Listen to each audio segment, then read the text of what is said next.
History class 11 syllabus के अनुसार आज का टॉपिक है रेडियो कार्बन डेटिंग मेथड या रेडियो कार्बन तिथि निर्धारण पद्धति या कार्बन 14 विधि।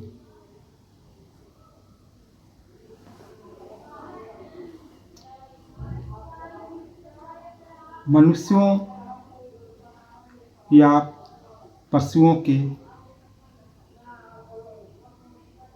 बहुत पुराने अस्थि अवशेष मिलते हैं या वनस्पतियों के अवशेष मिलते हैं। वे कितनी पुरानी हैं, कब की हैं,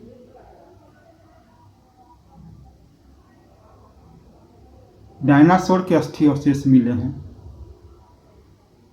डायनासोर पृथ्वी पर कब जीवित थे, कब वे लुप्त हो गए, कब उनकी मृत्यु हुई, इनका पता कैसे लगाया जाता है।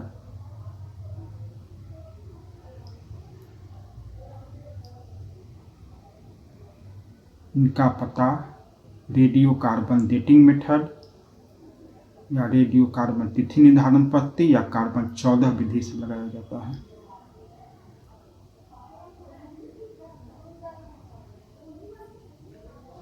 प्रत्येक जीवित पदार्थों में, वस्तुओं में कार्बन होता है।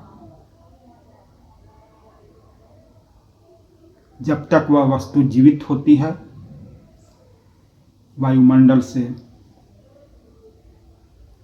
कार्बन 14 की मात्रा ग्रहण करती रहती है, परंतु जब वह जीवित वस्तु मृत हो जाती है तो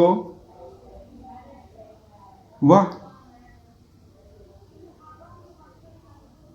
वायुमंडल से कोई नया कार्बन 14 ग्रहण नहीं कर पाती है।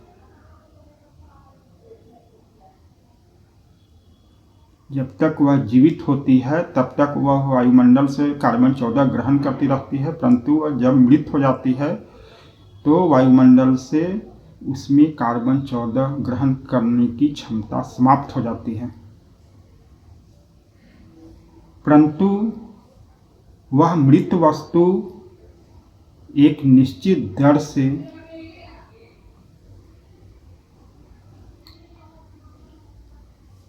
अपने में मौजूद कार्बन 14 की मात्रा को मुक्त करते रहती है, उसे क्षति करते रहती है।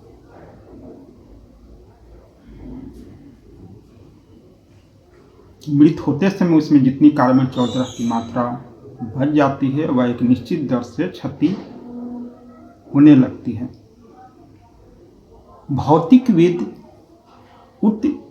भौतिकविद उस मृत वस्तु में कार्बन 14 की मात्रा को पता लगाकर यह बता सकते हैं कि वह वस्तु कितनी पुरानी है।